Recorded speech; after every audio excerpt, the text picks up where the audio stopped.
As a Souls player, I obviously have a way with ladies. My charms, my charisma, my unwavering dedication to constantly getting my ass kicked. It's every girl's dream. But this is a power that should not be frivolously abused. For you see, all women are queens. And if you dare say, if she breathes, she's a thought! I will 1v1 you with my faith cases, don't even try me, boy. But holy fuck, the Souls series is an absolute beast when it comes to women. Look at Demon Souls, Goth GF, look at it! First Souls game and Miyazaki cooked. She got her feet out. Look at him! Wiggle 'em dogs, Mizzy! Look at Emerald Herald, goddamn cutie! Wiggle 'em dogs! I don't know why FromSoft are all about the feet wiggles, but I fuck with it. Melina, my absolute bae, kisses on her. So why do we simp for Souls women? What makes this less cringe than, say, simping for your favorite waifu in Genshin Impact? Dark Souls is hostile, unforgiving, painful. You're constantly on edge traversing this world, as you can be ambushed and crushed into nothingness at any moment. You will feel the weight of a world that does not want you in it pressing down on you. Hope will only take you so far. Your own willpower will start to wane. You've been slammed into the ground by the same oversized beast too many times for you to count. It's fading. Your soul. Your life. Your very existence. But there, in the dark, you see it. A brief respite. A break from the terrors. A pure and welcoming presence. Do your eyes deceive you? A soothing melody plays upon your ears. Tones of heaven befall you. Welcome home, Ashen One. I am cured! I'm alive again! The world of the Souls series is one you are not welcome in.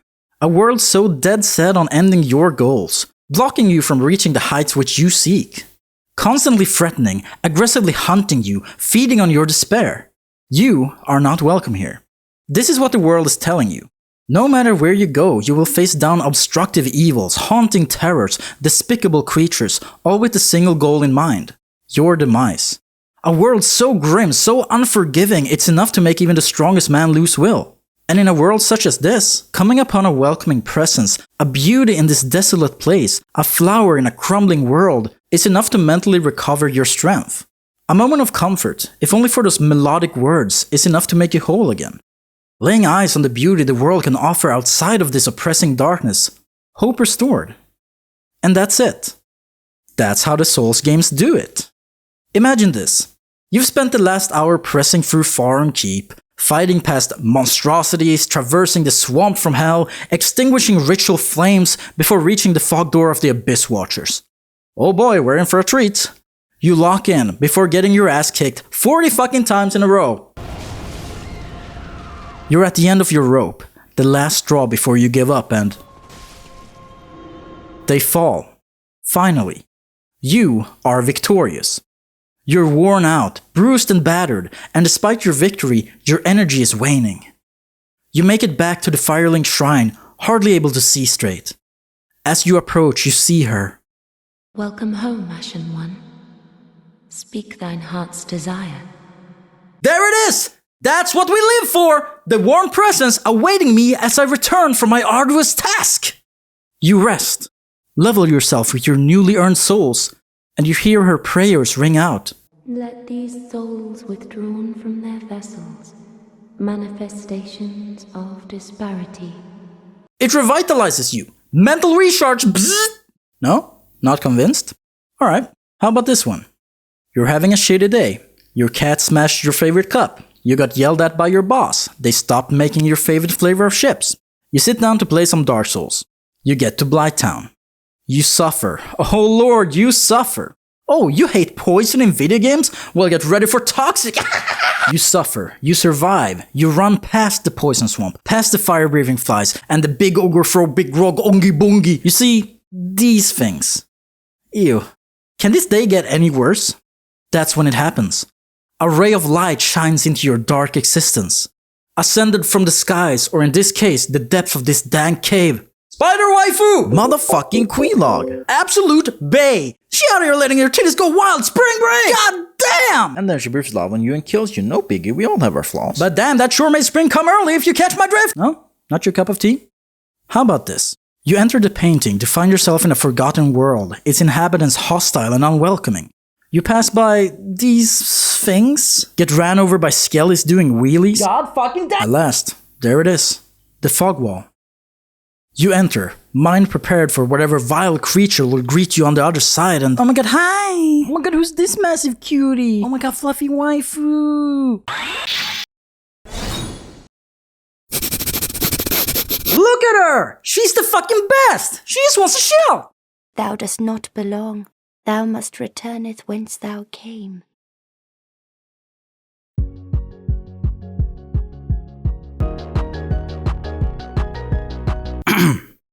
Still not convinced? Fine.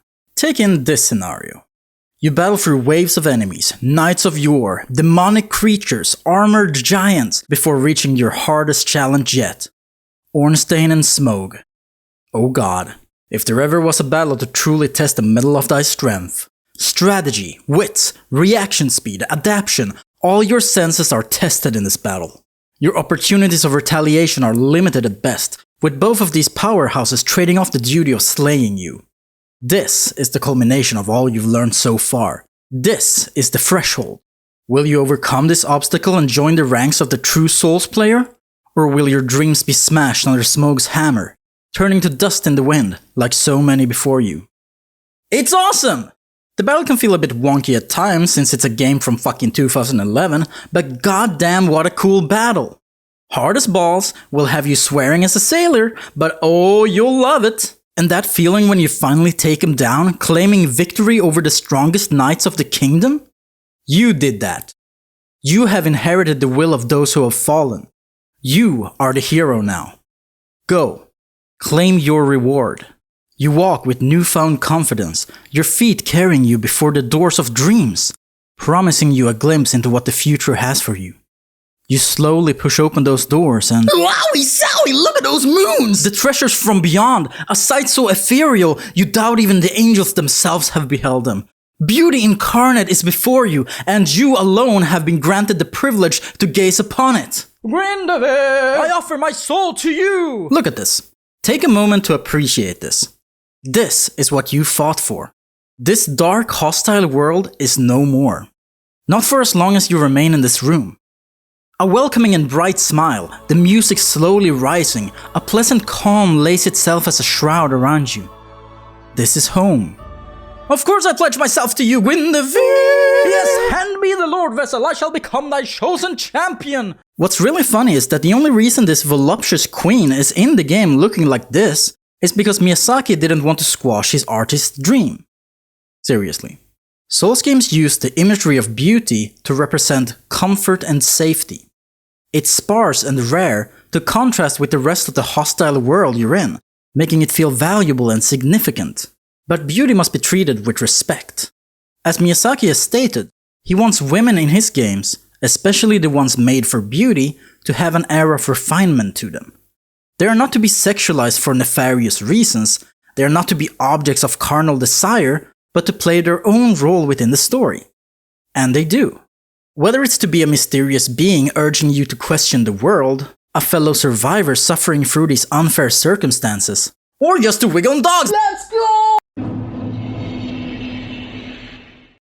It's ingrained in human nature to ogle. Our eyes are naturally drawn towards objects of attraction. It's our monkey brain activating neurons. So why would it be wrong to appreciate the beauty of the Basonga Bonga Bing Bong Booba princess? It's not! The abject sexualization and objectification of women in video games in general is a debated issue, and no matter where you stand on the issue, you must agree there is at least a problematic side to it. Not only have women been abused and taken advantage of in media for generations on end, simply due to their bodies and looks, but more often than not, a female character will be added only for the concept of attraction, without adding substance to the character. This might not be as problematic if it wasn't for the fact that this is the norm. Marilyn Monroe, one of the most prolific and well-known female actors of all time, was sold as a sex icon. Excuse yourself for a minute, take a sip of water, and think about that. Her whole career was built around and left to be a sexual objectification of a human. Her role in movies was to be the hot woman, monkey brain activate, and that's her fucking legacy. Homies, she killed herself. But stare at any movie blockbuster and at least admit to the fact that it's majority male main characters, sometimes with an influx of a single attractive woman to spread some good sexy vibes. That's the state of women in media as a norm, and while time has slowly started us down a path of progressive ideals, this norm still remains for the most part. The problem of women's shallow portrayal in media brought upon one of the more interesting measures of modern movie writing, in the form of the Bechdel test. Originally just a throwaway joke in Alison Bechdel's comic strip Dykes to Watch Out For, the concept was so on point that it was later adapted as a way to critique and judge the inclusion of women of substance in media. That's how rampantly obvious this shit is. This joke hit the bullseye so hard, it created its own subgenre of movie critiques. For a piece of media to pass the Bechdel test, it must meet the following criteria. It must feature two women. These two women must speak to one another. The topic must not be about a man. It's that simple. You'd think it wouldn't be a hard criteria to meet, and yet... Let me just throw you some movies. Pacific Rim. The whole original Star Wars trilogy. The Avengers. Motherfucking Lord of the Rings trilogy. The list goes on and I'm too lazy to care, look it up for yourself if you're bored. But this doesn't mean that having two women interact with each other is an automatic make or break on a movie's quality. Obviously a movie is good if its writing is good, the actors do a good job, it's the whole picture that does it. But it shows the exclusion that women in general face in media. Hell, my own favorite movie, Shawshank Redemption, fails the Bechdel test. And of course it does, its setting is a fucking male prison. But it is a story of substance, and a gripping one at that. But the point I'm trying to make is not that we need to frivolously include women in every movie and push the Bechdel test to be law, but rather that we need to accept the fact that women have been, for a long time, excluded from media in any valid form. Yeah, I'm preaching, fuck you! This doesn't mean we should rush to push women into leading roles and have their characters be total badass bitches, because that also sucks. Look at Rey from Star Wars. Fuck's sake. Most textbook character in existence. Her character arc, her deus ex machina force power, her personality, it's fucking boring. And not because she's a woman, mind you, but because her character sucks ass. If this was a guy, I'd go, man, what a shit character. Because that's what modern movies are today, shallow cash grabs. But this is another story for another time. Point is, Rey is a shitty fucking character who still ends up limited by the role women have played in media. I mean, fuck's sake, in the later movies she gets some weird love story with Kylo Ren that fucking just neanders on like I'm losing my shit. She's already a bit too good at everything she does to be interesting, and her flaws aren't enough to make her character feel human. I'm not gonna go into this shit, but back on track, Rey's character sucked, and they clearly pushed to market diversity for the new Disney movies. While this is great for these actors, and let's be real, Daisy Ridley, John Boyega, Oscar Isaac do a fine job with what they're given, the problem is that the script is ass. Motherfucker Oscar Isaac, who was my favorite fucking actor in these movies, had to deliver this line. Somehow Palpatine returned. The reason why people point to these movies and start slandering diversity in media is because the writing sucks ass, and people take advantage of this to point at the more visible change, mainly the actors on screen. I am all for opening the doors of diversity when it comes to media, but at least make sure your writing remains poignant, and most importantly, good. Red from Shawshank Redemption is a black man, portrayed by the legendary Morgan Freeman, and let's be so fucking real, he fucking kills in this movie. I'd be willing to go so far as to say that this movie put him on the map. Not only is his character stupidly well written, as most of the characters in this movie, but Morgan Freeman does such an amazing job in this, it's hard to imagine the movie's success without him. Also, his character was a white Irishman in the book, which makes the joke about them calling him Red because he's Irish even better. Name's Red. Red. Why do they call you that? Maybe it's because I'm Irish. If you want a fucking piece of media that lets both men and women act their souls out and reach their highest potential as actors, watch fucking Game of Thrones. Shit is goated as fuck. And despite some problematic elements, not as prominent in the books, holy fuck, the cast is golden.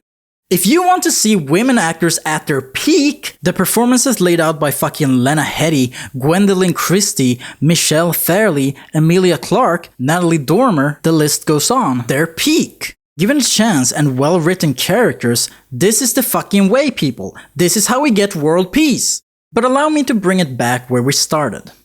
Why would it be wrong to appreciate the beauty of the Big Basinker Binker Awooga Wooga Booba princess? And again, I tell you, It's not. the perception of beauty and the appreciation of sexual aspects are a natural part of humanity, and one that has been with us since before our cerebral cortex had evolved enough to string coherent thoughts together.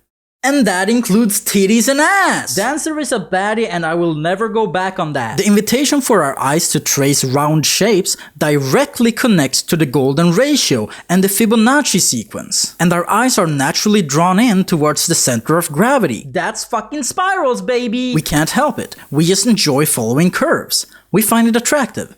And objects of attraction directly correlate with our monkey brains as positive aspects, for purposes of survival. Not only in the perceived appeal of a member of our own species, but in nature as well. Foods that appear round and soft are more often than not foods that we can eat with relative ease, and that we can digest. Fruits, berries, whatever. Anything with spikes or rough textures are gonna be problematic for us to devour. In this same manner, an animal with rounded edges or soft fur will pose less of a threat to us than, say, something covered completely in painful needles. There's a perceived aggression and danger instilled in us when presented with objects and shapes that break the smooth form. Spiky equals bad, that's what our brain is telling us. But we live in a society, one we commonly refer to as civilized. We've come to an agreement globally, for the most part, to act morally upright. We've tried to reach a point where humans, no matter the species, gender, or social standing, should be treated with a minimum requirement of respect. Tried. Let's be real, society fucking sucks. But we're trying! And in this same manner, we've reached a point where physical attraction has gotten complicated. A common opinion has formed that finding someone hot is disrespectful. You look at a person and the only value you perceive for them is their outer looks. But that's how shit works! You can't judge a book by its cover, but you have to at least consider the cover before being intrigued by the contents of it. In most social cases, our eyes transmit information to us before anything else. You lay eyes upon someone, and if the visual information you're given aligns with the traits and features that stimulate your dopamine receptors, Wablamo! You're intrigued. To deny this is to deny our human nature. We are animals, through and through, and while we sure love to act like we've risen above our instincts, we sure as hell have not. Still, at this point, it's how we act that justifies whether or not we're sexualizing them. Yes, if you see a nice butt in public, you might sneak a glance or two at it. Nothing wrong with that. If you, however, choose to now follow the owner of said butt just so you may keep your eyes imprinted upon that butt, that's kinda creepy, my dude. Say you see a lovely lady or lad or miscellaneous walking past you on the street, and their thighs are on point, they got nice curly hair and eyes that make you weak in the knees, it might be a bit disrespectful to whistle at them or catcall them. People don't usually like that. You're making your objectification publicly known and letting them know that, hey, I look at you and my ding-dong go bing-bong. Finding them attractive is not the problem here, but rather it's that you're openly objectifying them to their face. Or their tits. Either way, it's disrespectful. Say you're at the club, you see a cute girl dancing, you go up and smack her behind. She has every right to smack you. Don't do that shit. You're violating someone's space and self-worth. That doesn't mean you're not allowed to approach people you find attractive, just don't be a creep about it. How is this a problem for people? And hey, maybe you're only interested in a spanking good time because you're sexually attracted to that specific non-descriptive human being. Nothing wrong with making that known. Not in a respectful manner. Hey, flirting is a thing, and it works most of the time. Hitting up a stranger and asking for a number isn't wrong as long as you're being chill about it. You can make your intentions known without making people uncomfortable. Of course, some people will be uncomfortable no matter what, and that can't be helped. But we can respect beauty, and we can respect others. They don't have to be on the opposite sides of the spectrum. That's what I'm getting at. And if we want to portray beauty, we should be respectful enough to also portray their inner beauty, because women are more than curved goddesses for us to sexually feast upon. There's a classic meme going around. An edit of The Lord of the Rings where two female characters have on-screen dialogue with another. The edit is blank. No two female characters ever interact in Lord of the Rings. And yet, Lord of the Rings writes female characters right. We got Galadriel, the fucking Ultima Spirit goddess, whatever the fuck, she's awesome. We got Arwen, Aragorn's fucking based elf GF. Like, fuck, her story's great, man, fuck you! And let's be so fucking real, Eowyn is badass as fuck. She wasn't properly developed in the movies, but still, fuck yes! But hold up. Galadriel is described and spoken of as an extraordinary beauty, an ethereal being that men can only dream to gaze upon. And yet, she's treated with complete respect. She isn't objectified because of her beauty, she's appreciated for it, but not judged solely upon it.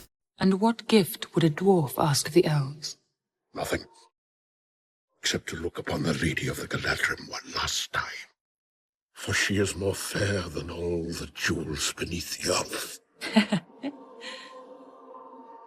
Oh. Women treated with grace. And it's with this same manner of respect that the Souls series treats women. Women are not there to be objectified, but to be appreciated for what they are. And a lot of the time, they're beautiful. Not because of any rampant sexualization going on, Guinevere's Pasangas excluded, but because of their place in the world. Miyazaki speaks of treating women with an air of refinement, and it's hard to disagree. The Firekeeper from Dark Souls 3 is an angel sent from the heavens to ail thy weary body. Ranni is the most mysterious being in all of Elden Ring, and she's a literal moving ghost doll, and her air of mystique and grace is only amplified by her beauty. Even fucking Fia, the deathbed companion, whose goal is to sleep with God, has an air of grace to her. Sometimes you just need to cry like a baby in the arms of a psychopath. FromSoft understands how to make attractive characters that don't distract you from their role in the story.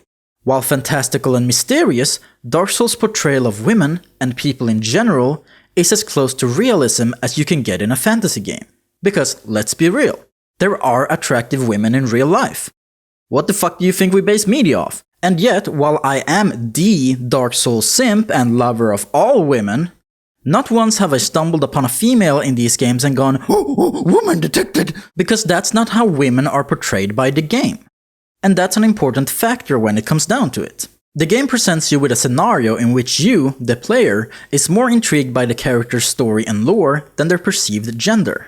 The game respects the story it has to tell and chooses not to deviate from it. In fact, most of these females could easily have their gender swapped, and their characters would, for the most part, stay the same. Because they're a character of substance. Their story matters more than the mortal flesh of man. Take Nepheli. She's got this whole story about being a disappointment to her adoptive father, Sir Gideon Othmere, they all know him. And struggles to find meaning and purpose after failing her mission and being disowned by Sir Gideon Othmere, they all know him. And by the end, you give her a bird and go, cheer up.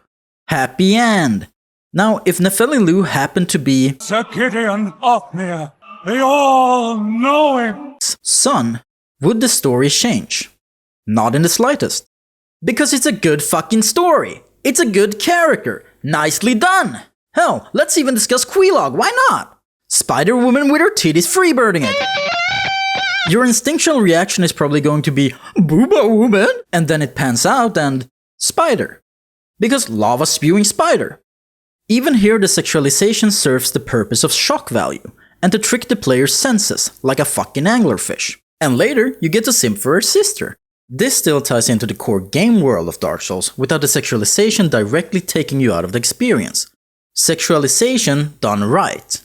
Take a look at one of my favorite games, Baldur's Gate 3, a game I will argue sexualizes their characters a bit more. The women are hot. Shadowheart is bae. Karlach is fucking whoa mama! Lae'zel is raunchy as hell, fuck yes! And they're all hot! Hell yes, I want a Space Lizard GF, sign me up! And yet, they're good characters. They've all got motivation and reasons for their actions, their backstories are intricate and intriguing, they've got personality for fucking years, to the point they feel like real people. The writing on this game is way too good. And holy shit, the flirting is on point.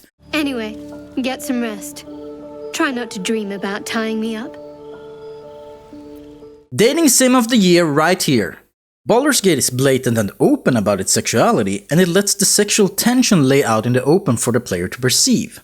And yet, it doesn't distract you from the story at play, or the grander events. Yes, going to camp and seeing Shadowheart in her tight leather fit is a treat, But your mind is still on the threat of the parasite in your head, or the imminent goblin invasion, or the fucking people you just had to murder because you failed that one speech check. Baldur's Gate chooses when to lay heavy with its sexualization of its own characters to match the tempo and rhythm of its story. But the writers also aren't scared to let their characters be ugly, and that's equally important. Flaws are what makes us human. To err is human. All the characters in Baldur's Gate 3 have rampant flaws. Hell, you meet Shadowheart and she's immediately racist towards the space lizard race. Like damn, calm the fuck down. The characters will fight, bicker and present their own misguided views because they're far from perfect. And they'll also make faces. And I mean faces. Expressions. Ugly expressions. Anger. Grrr. These kinds of faces that would be deemed conventionally unattractive. Because, again, it's human. We aren't perfect from all angles or at all times. In fact, us humans are ugly as fuck for the most part. And that's why the contrast between someone's weakest moment and their strongest moment is so great. Or sticking to the subject of this video, that's why we can watch Shadowheart be angry and racist in one scene, and then later see her lighthearted and flirtatious smile and feel our pulse start racing. It's personal and intimate. And then we have games like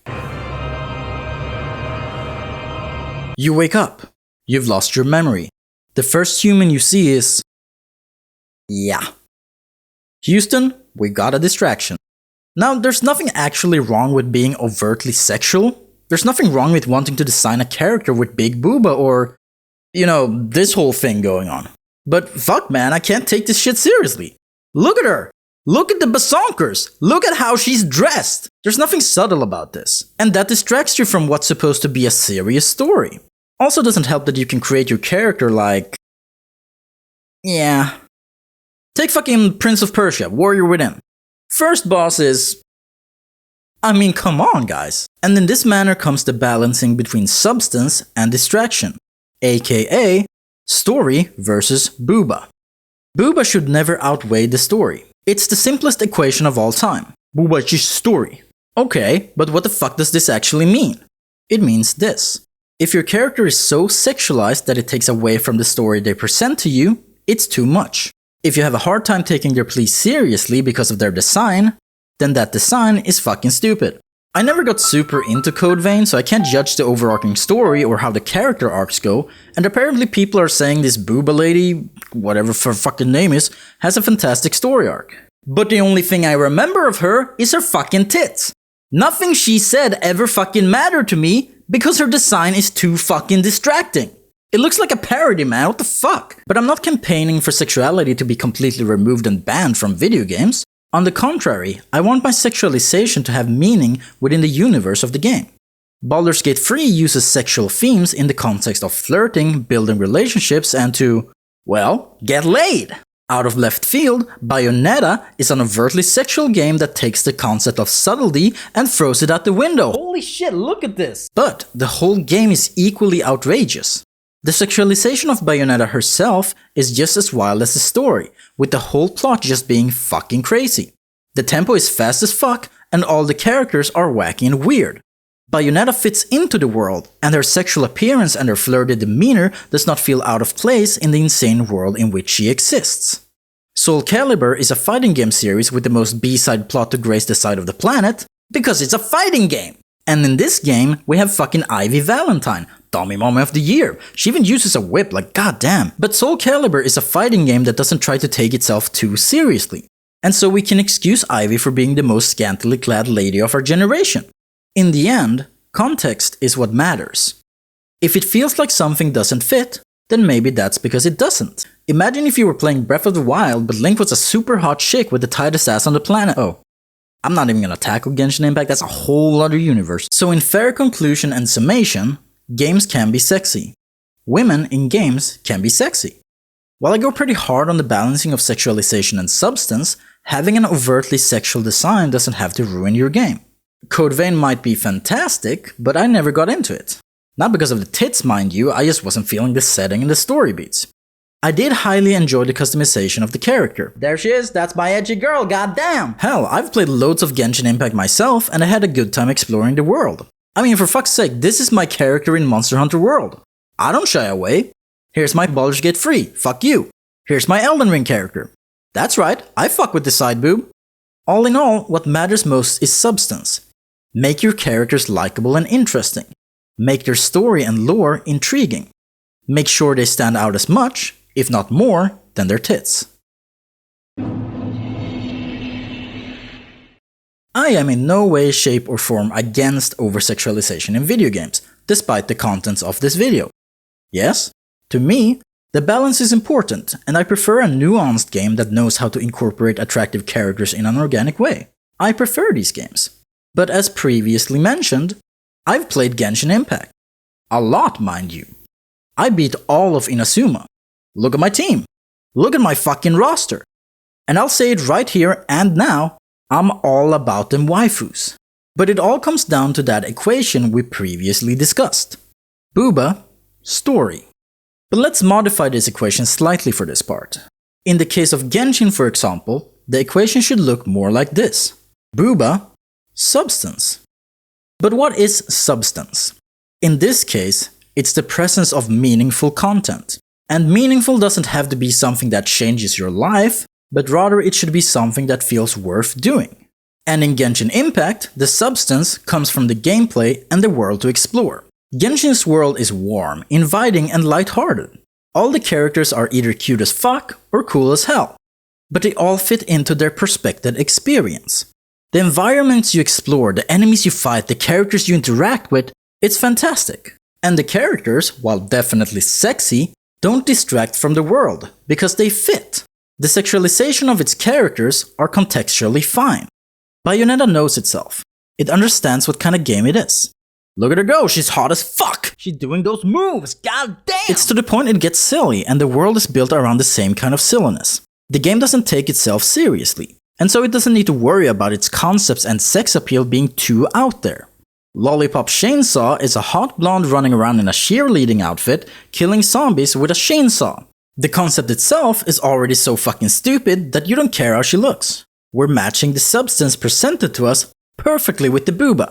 Hello, hi, you, yeah, you. Have you ever heard of fucking Final Fantasy VII? Game is fire! And in it we find probably one of the most sexualized female characters in any game ever, Tifa Lockhart. Look at those blocky fucking tits! Now out of context, this looks a bit too much, right? Short skirt, massive badonkers showing so much skin, but then you look over at my man Barret, rocking with his chest out, let's go! Of course Tifa Lockhart is very sexualized, look at her. But Final Fantasy VII, The original, not the remake, works with this. The whole world is a steampunk reality, slums, shady bars, just weird shit going on. And for its serious and existential story, it's surprisingly lighthearted. There's a lot of cute and fun character moments within the game, and a lot of the monsters you fight are goofy looking and weird. The characters you meet are quirky and interesting, and don't even get me started on the chocobos, I fucking love chocobos! And Tifa herself is a good character. And her design still feels fitting within the world that Final Fantasy VII presents, despite the initial shock value of "Oonga boonga, attractive woman." The rest of the world is quirky enough, so why can't her design be a bit silly? We have a fucking walking fat cat toy for fuck's sake, let her be hot! Fire Emblem Awakening has this huge roster of women, and they're all conventionally attractive. They also have designs that stand out that clearly aren't the most useful in combat, but they still feel right at home within the story and the world. They're fantastic. Except fucking Noah, she's literally the 1,000-year-old dragon meme, what the fuck? What's important isn't that your design meets some made-up standard of non-sexualization, but that it can be organically worked into the story and the world without explaining it. If all your characters look a bit silly, then the world has to be a bit silly too. If your world is serious, then your designs have to, at the very least, be reasonable enough to be excused in the setting. Or, if you want to give your characters massive Basonga Bing Bonkers balloons, then at least anticipate some lashback when it feels out of place within your world. And so, to round things off, allow me to repeat myself. Make your characters likable and interesting. Make their story and lore intriguing. Make sure they stand out as much, if not more, than their tits. I love women. I do. And I simp. Ronnie wants me to get her dagger and then kill some doggy ghost? I'm doing it. Maiden in Black wants me to gather all the demon souls? I'm on it, baby girl. I'll be right back. Welcome home, Ashen One. Oh, those words warm my soul. I will treasure you forever. In Dark Souls 1, you have to fight Epilogue. Base design! Sadly, she falls by your blade, but your quest to ring the bell takes priority. But then, you discover Epilogue's sister, and she's dying. Probably. She's in a pathetic weak state, unable to move her body. You do not understand her words at all, but you can enter a covenant and serve under her. So of course I'm going to do that! I killed your sister, my whole life may pass, and yet I cannot atone for my sin. Allow me to present you all my humanity, and let me serve you till my last dying breath. Now if you get the old witch's ring, either from the start of the game or by trading with the birdie, you can understand her words. Epilogue, my dear sister. Her voice is weak and strained. You realize she's blind. The eggs she's laid have died within her body, causing her pain, and she seems to have attained some kind of illness. She mistakes you for her sister, Epilogue, who you killed. Epilogue, my dear sister. Her body, unmoving, all she can do is wait here for her sister to come see her. Shit is gut-wrenching, man. Offering her humanity seems to soothe her pain. So, of course I'll part with my humanity. This poor, pathetic creature, their body crippled, her only respite from her suffering, the belief that her sister is right there with her. Please, sister, do not cry. I am happy, really. I have you, don't I? I simp. I simp every time and every day. Not for any nefarious reasons. Not because I believe I will get anything out of it. Not to benefit myself. I simp because all women are queens. Bye.